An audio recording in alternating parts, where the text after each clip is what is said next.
This week, we're discussing the unfortunate price raise for Xbox and their continued commitment to be anywhere and everywhere. This is the Good Game, Bad Game podcast.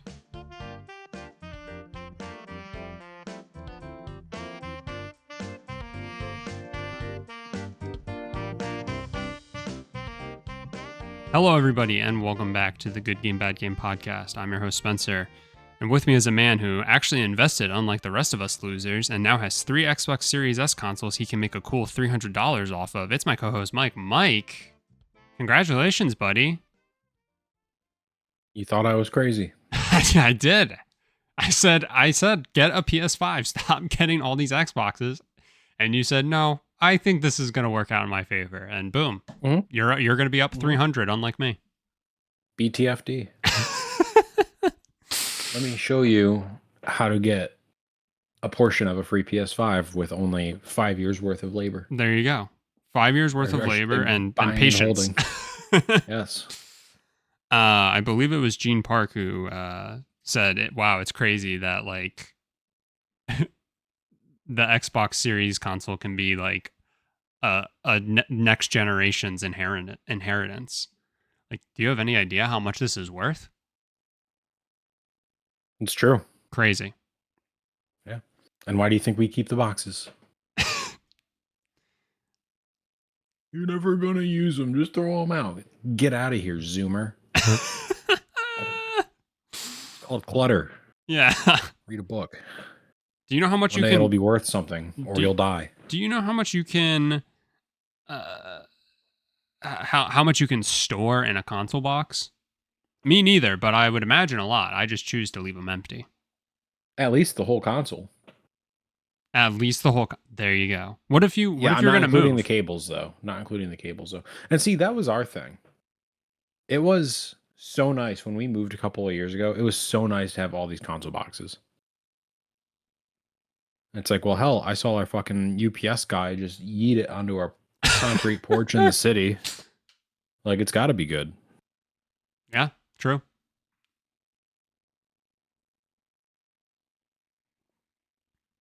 Very true.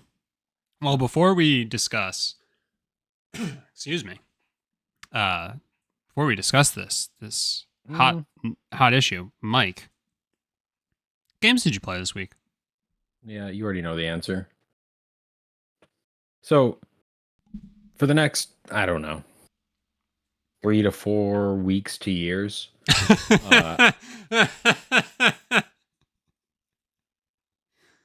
I don't foresee myself playing many video games, and that includes Super Mario Sunshine. Which what's our drop dead date for that?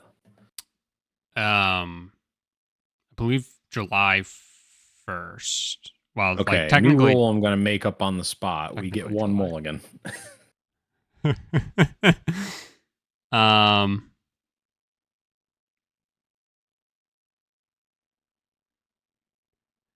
I can allow that. Well, it was mostly a joke, but I guess that could work. I mean, but I'm probably gonna need it for another game. Like, I mean, just thinking about it logically.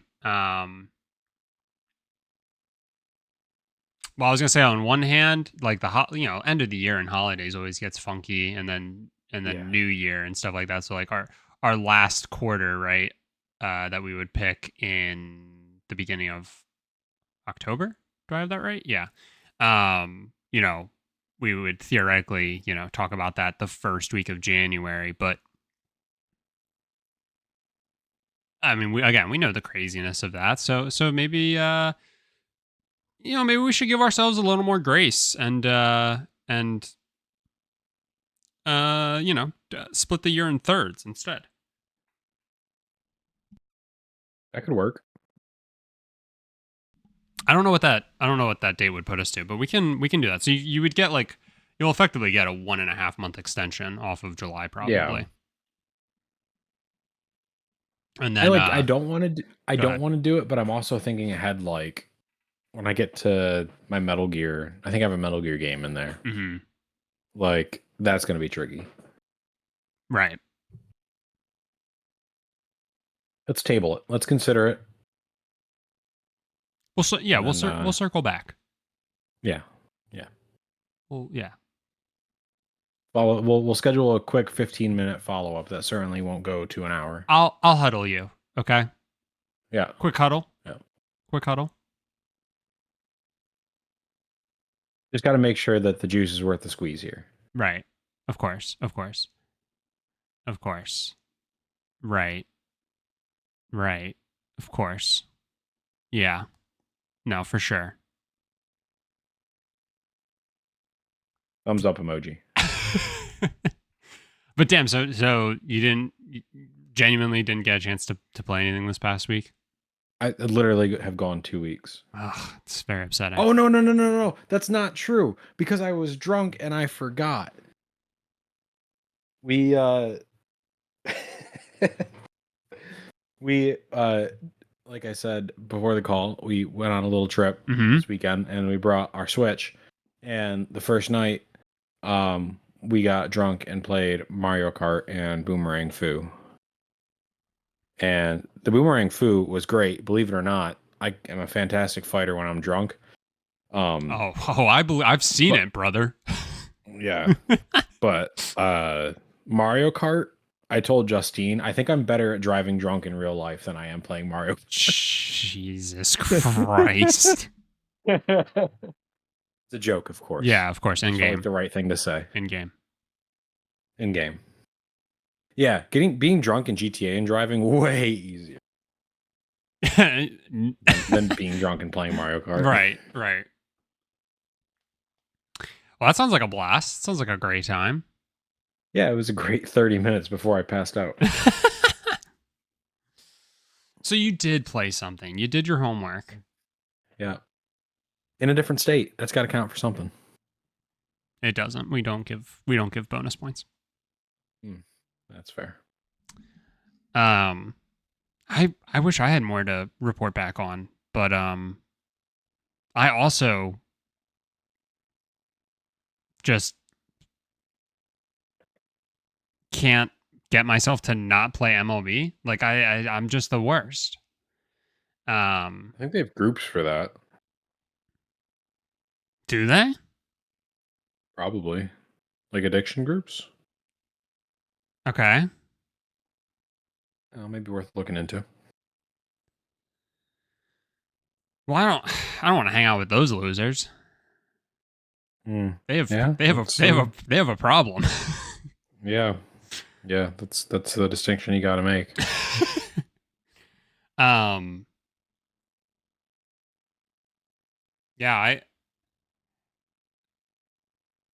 trying to think if there was anything else. I mean, I should give myself some more grace. Yeah, Shelby and I have played a ton of Power World this past week, as well. Yeah. Yep, ton of Power World, and we hadn't played it in a while. Like we put it down for a good bit, and man, just getting back into it was just like, wow, this game is such a time suck. I think on Saturday or Friday, no plans. So like we ate dinner and it was just like, let's sit on the couch and let's play Power World at like 6:30. And then we looked up and it was 10:30. Just Jeez. the best. Just the best. So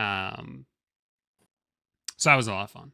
And good game. Very good game. Very fun game. But yeah, that's it. That's all I have to report on. Unfortunately, I haven't started Red Dead Redemption because I am a bastard. So, Yeah. I mean, I'm an idiot because that's got to be a long game. I'm sure it is. Like, I mean, you're definitely getting into dangerous territory with Super Mario Sunshine. Like, we both definitely can't do what we did with Luigi's Mansion again for these games. But Mario Sunshine is I mean, it's a Mario game. It's well contained. Especially if you're not going for a completionist run. Which I'm gonna imagine you're not. Yeah, I would imagine you're just gonna try and like get to the end via however many stars you need or whatever. I'm just Um, looking to paint the town wet. oh, you'll do plenty of that. Don't worry. Yeah. But yeah, really shooting myself in the foot here by not at least getting Red Dead started. But once I rip that Band-Aid off, it'll be easy.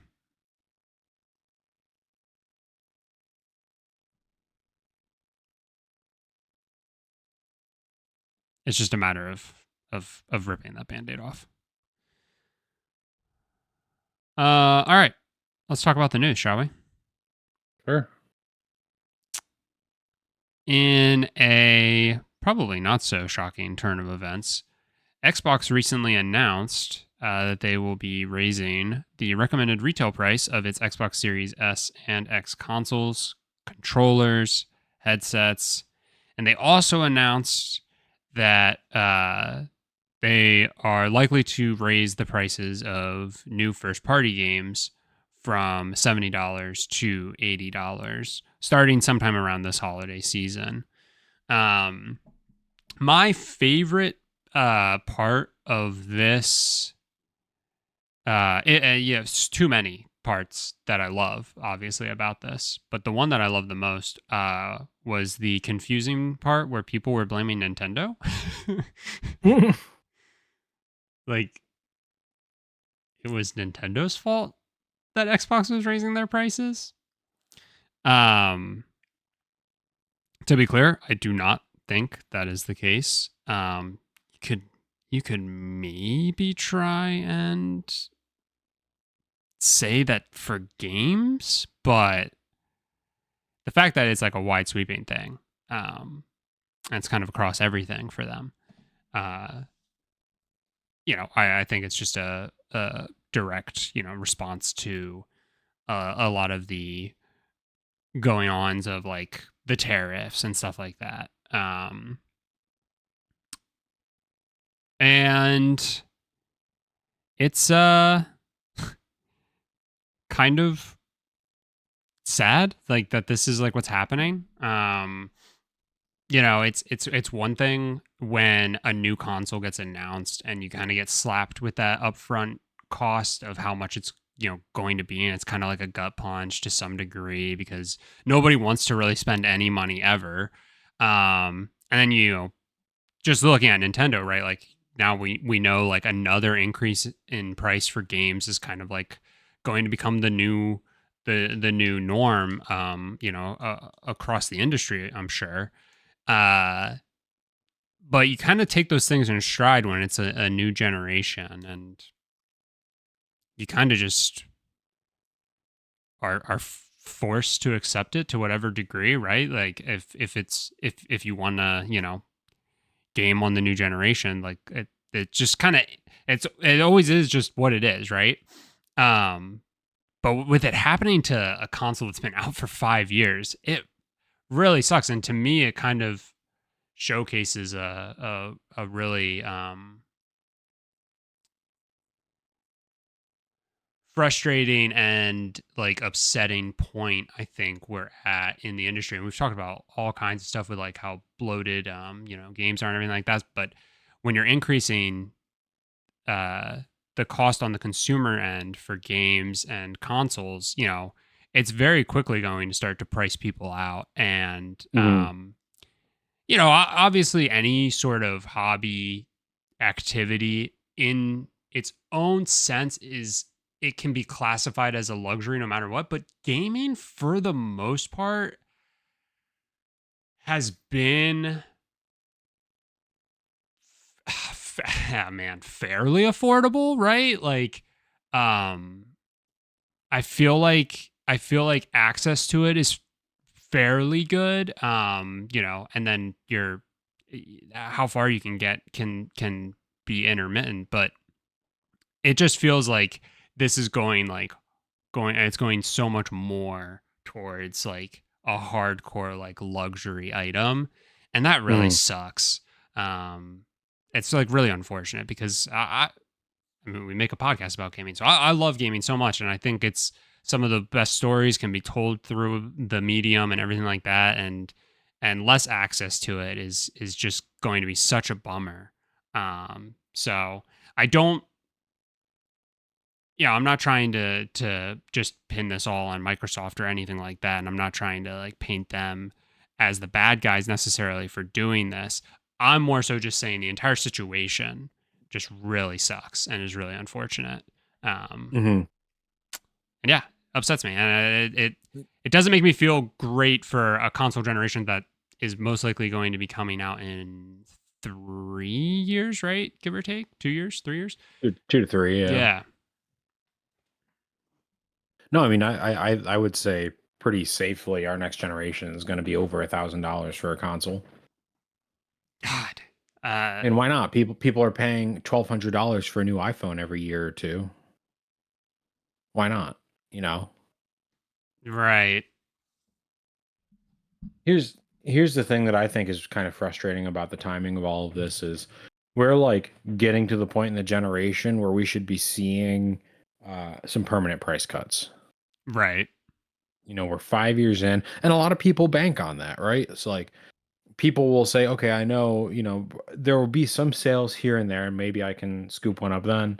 But I know in, 5 to 6, maybe 7 years in a generation, there will be at least $100 price cut, or there will be more bundles, like things that certainly add a lot of value for the consumer. Um, instead of that, we're seeing $100 price increase. So if you really want to boy math it, it's really a $200 increase. Right. Boy math. Yeah, I mean, it also doesn't help in air quotes the case because we see these like 1 to 2 year in refreshes where like it's the same price, but like it technically has a little bit more storage. And so you sometimes Hmm. don't necessarily take those things into account. Because I think um that happened with, well, no, I'm looking at this now, and uh a 1 terabyte Series X is getting increased from 500 to 600. Yeah. Um, and the Xbox Series X 2 terabyte Galaxy Black Special Edition is going to jump to $730. Um, and to be clear, Xbox, has Microsoft and Xbox have announced these. A ton of speculation that PlayStation is likely to follow suit here shortly, with most likely a $100 price increase to the PS5 Pro. Um, Whether or not other hardware gets it as well remains to be seen, but it's likely, it's very likely or very reasonable to expect that to follow suit. Um, Yeah. but again, it's like it's everything, right? Like it's the headsets, it's controllers, like everything is getting impacted um, by this. So yeah, it's just really upsetting. Yeah. It's an interesting stance. And especially when you've got companies like Apple that are considering just eating the tariff increase. Because frankly, it's not as much as these companies are making it out to be. And this is what frustrates me. Like they saw, oh, tariffs, people are afraid about tariffs. They're just kind of accepting the fact that things are going to cost more. And if you look at the economy over the past 3 years, the prices of things have been going up, but consumption has been going up at a greater rate. So clearly, Sure. additional prices aren't affecting the consumer. And so they're like, oh, let's slap another $100 on this, and whoever wants one is still going to get it. And it's just it's frustrating. Like I that this feels like a bubble to me. 100%. I think, and it's not the company's problem, but people are stupid with their money, and they're just so used to just swiping a credit card and having something in their front door. But I think it's going to end very poorly. And this is not just gaming; it's across the board. But to see something like you said, like, well, not verbatim, but kind of like you implied, like gaming has pretty much always been accessible.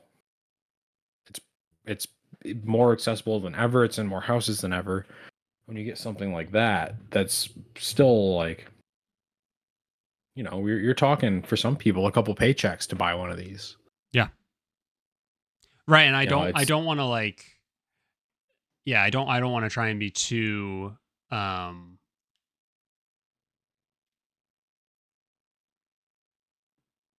I don't know if generalize is the right word because like I Mhm. $500 is not nothing, right? But No. um and I never want to get into, uh y- when we talked about like the prices of games increasing and stuff like that, it's like, well, think about how long games were as much as they were and all that. And if Right. you want to like boil it down, you can try and figure out how much, $60 impacts your paycheck back in 2007 versus how much $80 impacts your paycheck now when wage increases probably haven't increased as much as you would have liked in the, 18 years and everything like that. You can break it all down and go super, super deep, but from a surface level, right? And trying to be as high level as possible. To your point, like you said, it feels like more people have these, consoles, devices, everything like that, at their beck and call, than ever before. Mhm. I agree.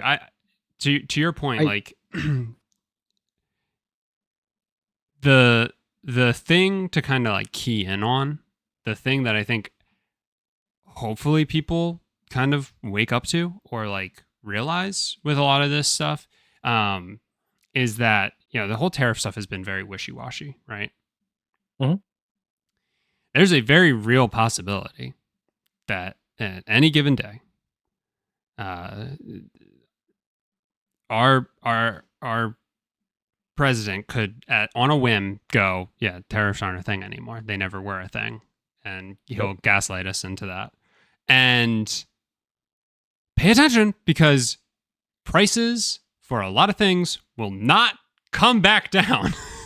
No, They will they won't, stay exactly where they are. So if because tariffs the go demand away didn't change. tomorrow, exactly. If the tariffs go away tomorrow, or in a week, or in 2 weeks, or by the end of the year, the what was it? What was it? What was it? The Xbox Series X 2 TB Galaxy Black Special Edition will most likely still cost $730, Mhm. and Well, and that's they'll also really say, frustrating. and then the company will say, "Oh, well, it's so volatile and it could come back any day, so we're going to stick with this until things get a little more predictable Yeah. or secure or whatever." But it's funny how long they will hold that on the inverse versus when, oh, tariffs are in place May 1st, let's jack up $100 immediately. Yeah. I mean, no matter what, we're the losers. Oh, absolutely. Like no matter what, um, no matter what, consumers are gonna be the losers. And yeah, I mean, we mentioned it back with when we were talking about the Switch, right? Like there comes a time or there comes a point when you're figuring out a price. And there were reports that they were also like trying to bake some of the tariff stuff into the initial costs so that they were kind of already safeguarded against it when they presented the $450 price tag. But there also comes a time where you can sit there and go, how much are people going to be willing to spend for this before Hmm. before enough people say no, right? Like if 1,000 people are willing to spend um $400, right? And only 998 are willing to spend $450. Well, you're going to make a hell of a lot more selling it at $450, and you only lost two people. You only lost two sales. Um, so anyway,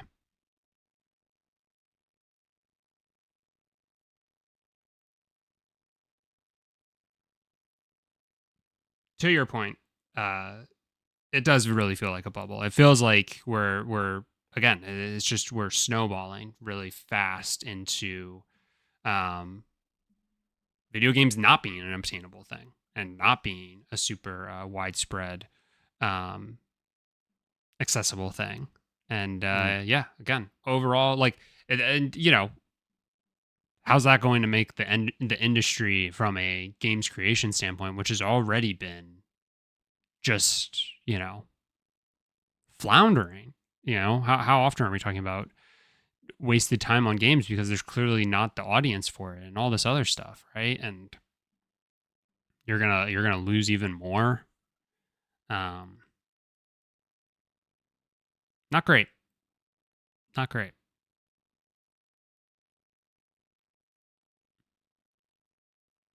But if I may, one thing that is good about good old Xbox is they are still committed to getting their games all over the place. Specifically, they announced that Gears of War, what's the official name? Reloaded? Yeah, Uh, which is just a remaster of the first game, right? I have no idea. Okay. I believe so. I assumed it would have been like the trilogy. Maybe it's the trilogy. Anyway, uh, they're doing a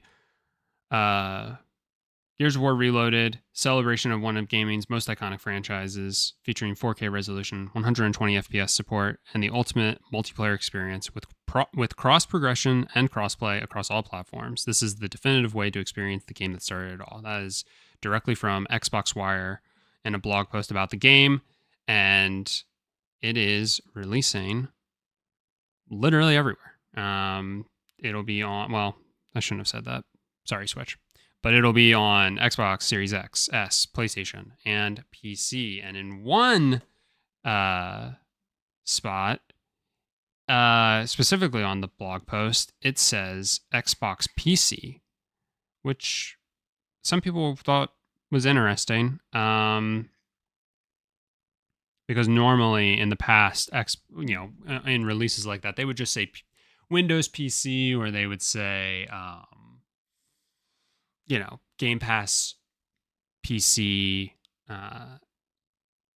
Never the phrase Xbox PC though. So a lot of people are wondering if maybe, the Xbox handheld could be like really close, or more information around it could be coming, or just in general, are they continuing to try and further blur that line around what is an Xbox, what is a toaster, is a toaster an Xbox? It could be. So they're really staying committed to this, and I'm still a really big fan of it. I think it's the right move for them, but curious what your thoughts are. How dare you say that Gears of War coming to PlayStation is a good thing? You don't think Was the so? first comment I saw. Here's the And then thing. the second comment I saw was we got Gears of War on PlayStation before we got GTA 6. Damn, that's crazy. Yeah. That's crazy to think about. Here's the thing. If I will admit, when we first talked about, cross breeding of franchises.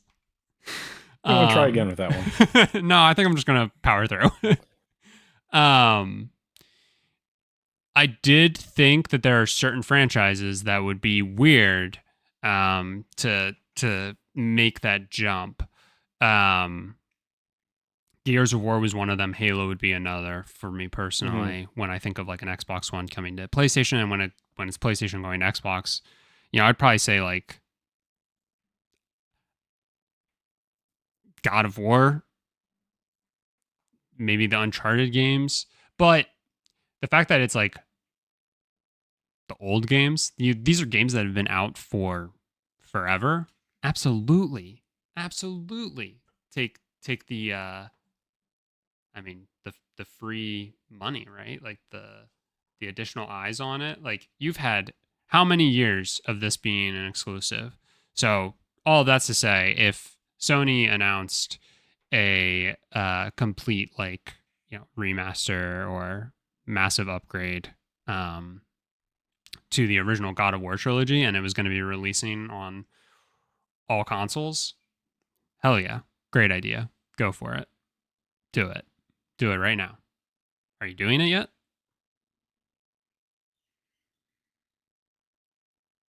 I don't think they're doing it. Damn. But you're right. How dare I say? Yeah. Thank God for Gears of War on PlayStation. No, I mean you make a really good point. I mean, you've had 20 fucking years to play it. It is gonna sting or be really weird. Is Gears of War E-Day? Judgment Day? What's the new one called? Judgment, the fourth one. Well, no, what's like the one that's coming out? E-Day. Oh, Uh that's like the new installment in the series. If that releases like day one on PlayStation, that'll be weird. yeah. That would be weird. Here's Um, but here's my thought on this whole situation at this point. This could be kind of tinfoil hat ish, but I believe that Xbox is putting these games on PlayStation to subsidize having low prices for Game Pass. Just think about it. I mean, Microsoft has said so many times, like, "Oh, this is really a service we're kind of operating at a loss, but um, we want people to have accessibility to, their games anywhere they want at any time." mhm. And they've raised prices pretty substantially. I mean, I think I was paying $15 a month when I first started on Ultimate. I didn't start on Ultimate. I was just on Xbox Game Pass, which was $7.99 maybe. Mhm. And now I don't even know what I pay. I think they just what's the word? Increased it to $22 a month. That sounds right. But that was a little bit ago at this point now, right? That wasn't like Yeah, well, they super did recent. 20. They did 20 like a year or two ago, and then they did 22, I think, somewhat recently. Yeah, Like within the past year. that sounds right. Um, and if they say, okay, 22 is the ceiling, but now we're going to start putting games on other platforms to subsidize that and have another income stream, be like, hell yeah. I don't give a shit that other people can play the game. Right. If it means that I can continue to have this access to this library for less than I would spend if I had to buy these games individually. No, I mean 100%. I just find it intriguing that people are mad about that. I genuinely think it's a stopgap to not have to increase the price of Game Pass.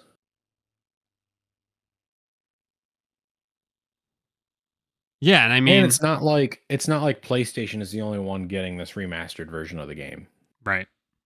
Like I can understand people being frustrated if that were the case, but Again, they've at least at the very least they've been super strategic and I think smart about the games that they have chosen to do this with. You know, like yeah. oh, a remaster. Oh, a game that has like a decent like online um like base, right? Like so Sea of Thieves, right? Like you play that online with other people. Um kind of opening those up a bit more, especially because they've been out for a while. So you're going to see natural drop off. Oh, how do we inject some more people into it? And like you said, go sell it full price over on PlayStation. Right. Um, I mean, it's crazy. Like I'm looking at something right now. Sea of Thieves. Um, I think these numbers are on PlayStation. They've sold 1.8 million copies on PlayStation and 436,000 for Grounded on PlayStation.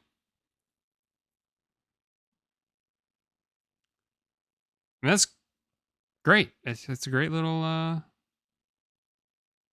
boost, you know?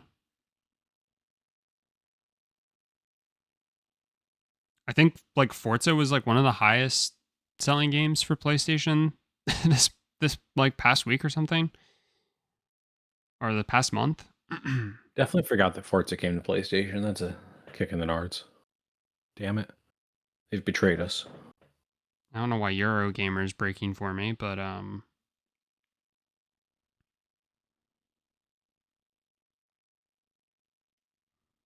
yeah, I think Forza was one of the highest sellers for PlayStation this past month. and and It's a great game. Oblivion, the Oblivion remaster, Yeah. which Oblivion was the original was on PlayStation consoles, but yeah, I mean, It's I don't yeah. It's more money that these developers have to make better games. yeah, 100%. And look at like the hit you talk about something like that. You look at the hit that Claire Obscure's been. Mhm. They've now sold over 2 million copies, I think, and I think it only cost them 50 million to make it, or something like that, or so not not nearly as bloated as, or maybe it might have been under 50 million. I can't remember the exact thing that I saw, but less than what we've been seeing from a lot of these like really bloated AAA like game costs of recent. And you find out stuff like this is somebody who used to work for Ubisoft and just felt like they were going through the motions with stuff. They wanted to make this game, knew they wouldn't be able to convince anybody to let them make it, so just do it ourselves. And then boom, look at it now.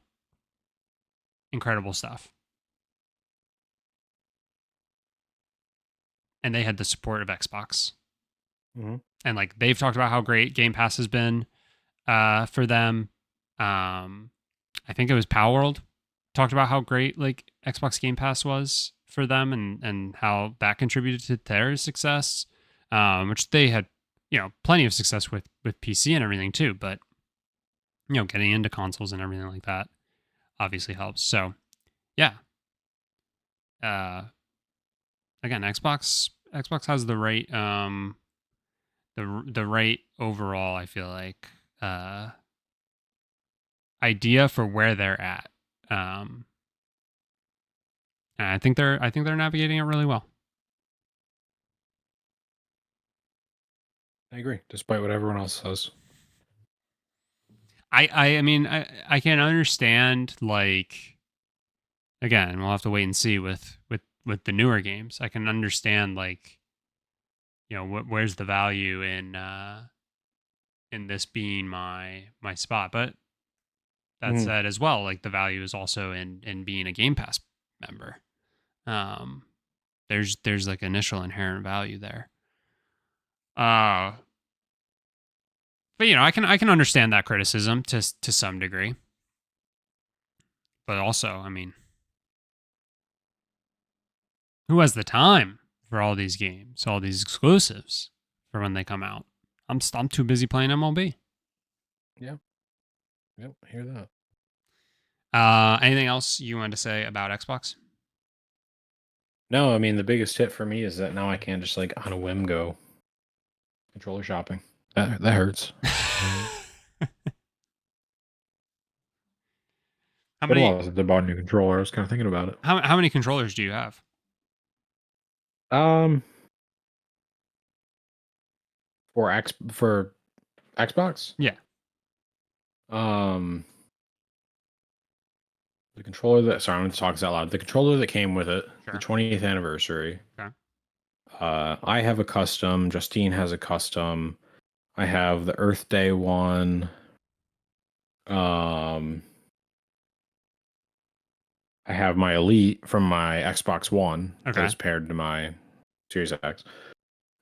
And then I have this random blue like base Series X controller that I actually bought used online because it had the chat like attachment for it, so you can like mute yourself with a button instead of having to like fuck around with the menus on Okay. screen to try to mute yourself. Yeah, yeah, yeah. Uh, and I bought it just for that, and I think I paid like $30. I got the controller and that thing, so that was pretty sick.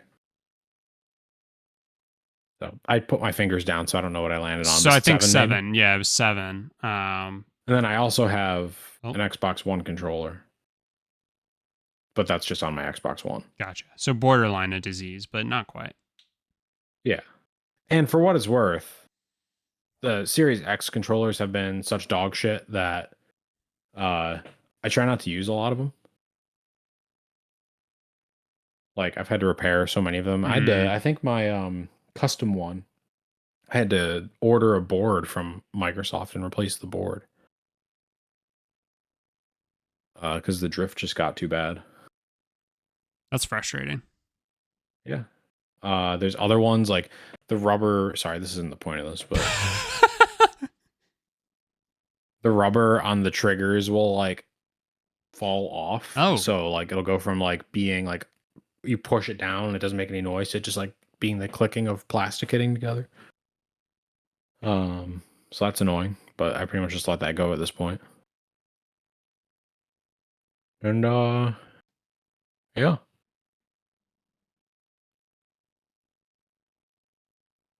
that's no bueno.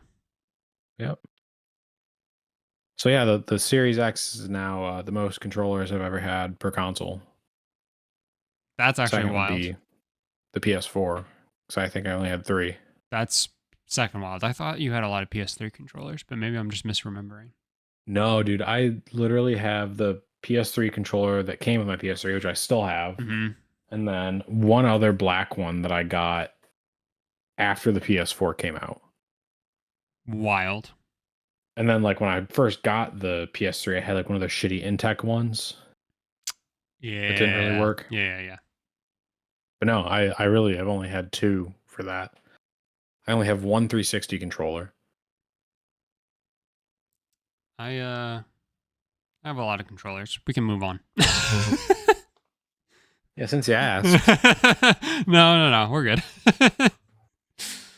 um all right. Well, that'll that'll do it for this week's episode. Uh Something that I didn't clear with you up front. Did you happen to watch the newest episode of The Last of Us? I did. All right. Well, then I guess we'll indulge with a little bit of talking about episode 4 of The Last of Us. So if you don't want to hear any spoilers, get out. So episode 4, pretty good. Um yeah, it was really good. Sorry, I had to jog. I literally watched it last night and I had to jog my memory on what happened. Yeah, Um yeah, yeah, it was good. It was a whole lot. definitely. Um, Basically, it was like, man, it's so funny because as we're watching it, I was like, oh, I wonder when the horses like they're gonna walk through something and the horse is gonna blow up and like Ellie's gonna get caught and all that stuff because I'm pretty sure that happens like close to first thing in Seattle. Spoiler, by the way, for if that does end up happening now in a later episode, because I'm so I can't like I don't know if you're having this problem too, but it's so funny how like so many things I'm like I'm pretty sure this happened in the game, but like I know, dude. maybe I should have not. played the Like, game again. but also I'm like I'm kind of happy I didn't play it again because I'm really enjoying kind of taking the ride and seeing like what they decide to include and stuff. Yeah. Yeah. Um, but yeah, this was very focused on like Ellie and Dina first getting into Seattle and everything and working their way around and checking out the area and stuff. You got the very fun um Ellie playing the guitar, singing "Take on Me." That was awesome. Mhm. No Pearl Jam posters. No Pearl Jam. Yep. No Pearl Jam song. I'm pretty sure in the Yeah. game she does Future Days there too. Oh, really? I thought it was "Take on Me" in the game, Was it? and I thought it was just the Joel when Joel plays the guitar. That it was Pearl Jam. I could be wrong. I thought it came back another time, but Yeah, maybe it wasn't there. you might be right. But yeah, a lot of great moments there. Uh, and then um, the kind of to start jumping towards the end of the episode, but they're working on trying to get away from some WLF people and end up in the like subway, and Mhm. that was pretty electric with like just the horde of zombies, or infected, right? Not they're not called zombies in the game. They're not. No, they're called infected. Yeah. That Um, part got me fired up like I was playing the game. right? Like, didn't you feel Like, your heart rate increase? yeah, and TV shows typically don't do that for me, but I Mm-hmm. was like, oh, I feel like I'm playing the game. Right? How am I getting all this ammo? They're shooting everything. Yeah, and they're like really good shots. I would have been panicking and missing 90% of them.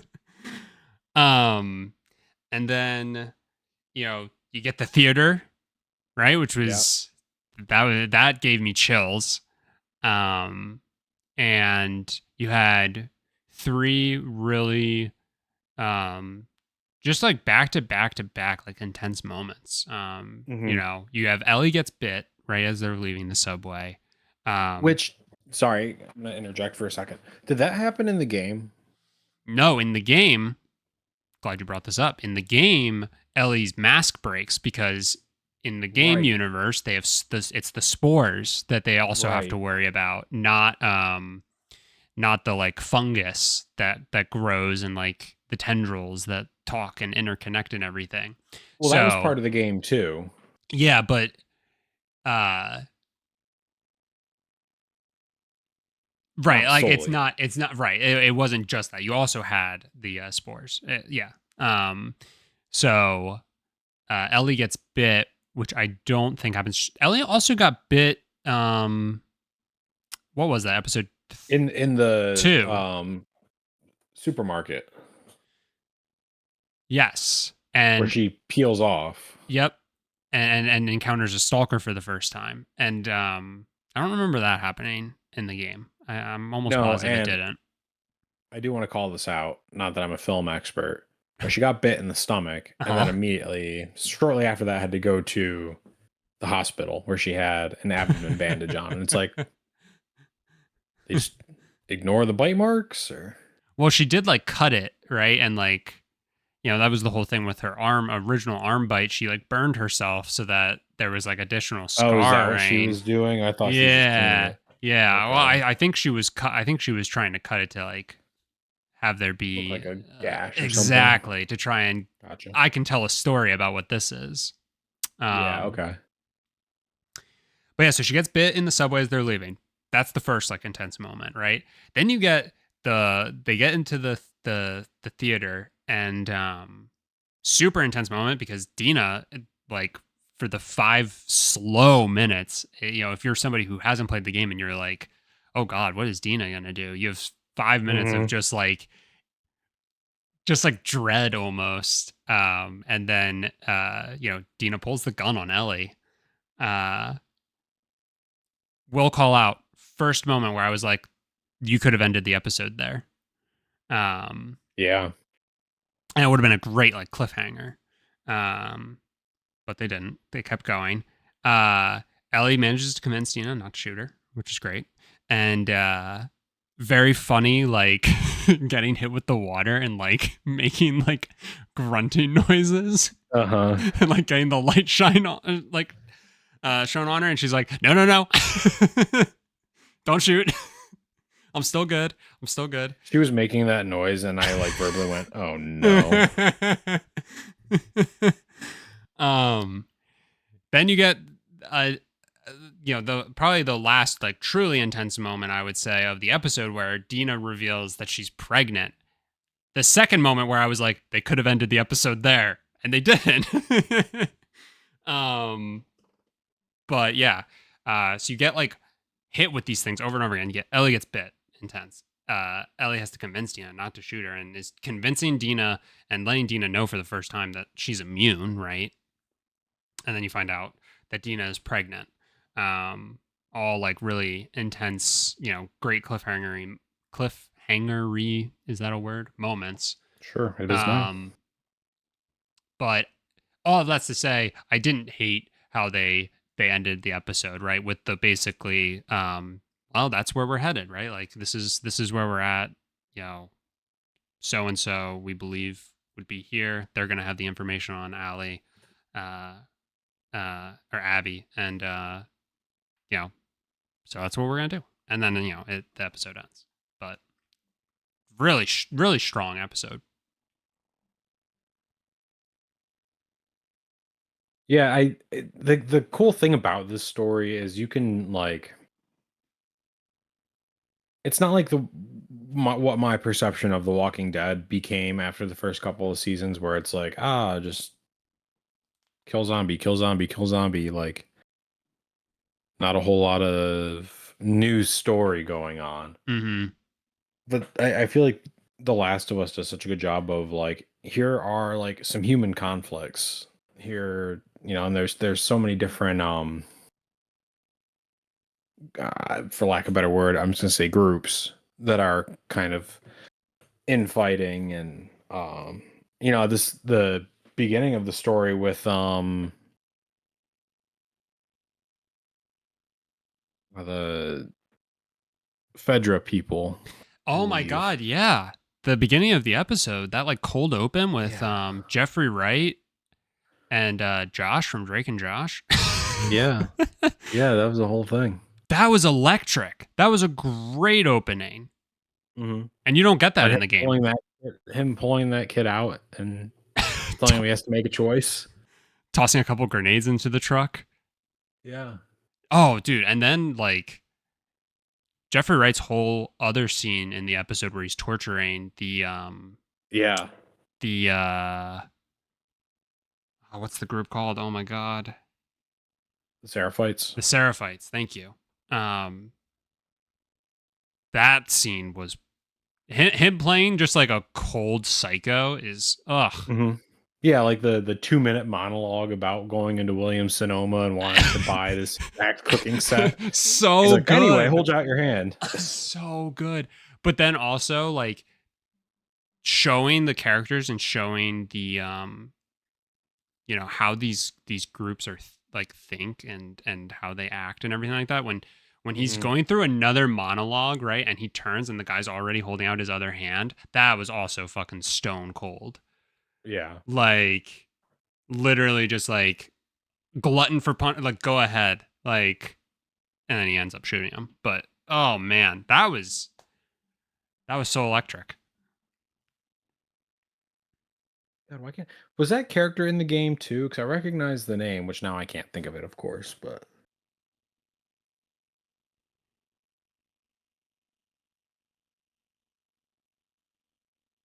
Isaac, right, is Isaac, yes. I was trying to think of The Division. I know it sounds stupid, but that was then isn't that the name of the AI in The Division? oh, it might be. Um, but I'm trying to remember if he is like physically in the game or if there are some like notes and collectibles and stuff about Isaac. But it sounded familiar. Yeah, I'm pretty sure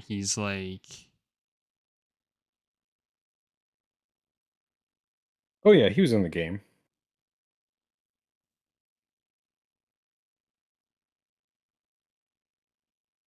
he's like the leader, right, of the WLF.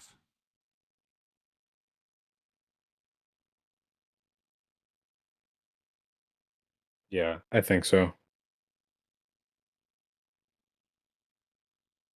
We don't have to talk too much about it because I don't know how much they're going to interject into the story, but Right. yeah, I knew he seemed familiar.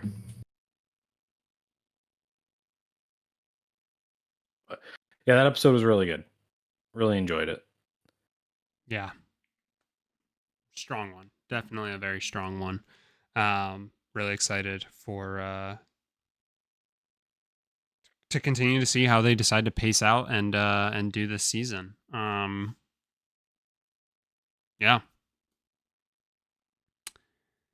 All right. Well, that'll do it.